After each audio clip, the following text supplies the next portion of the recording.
Өнөөдрийн хичээлээр дунд зэргийн бөмбөгийг байрандаа нэг гараараа залж сурцгаая.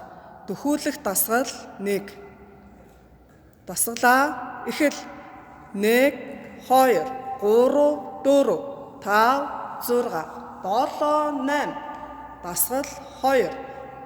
Дасгалаа эхэл 1, 2, 3, 4, 5, 6, 7, 8. Гараа солиод дасгалаа эхэл 1, 2, 3, 4, 5, 6, 7, 8. Дасгал 3. Дасгалаа эхэл 1, 2, 3, 4, 5, 6, 7, 8.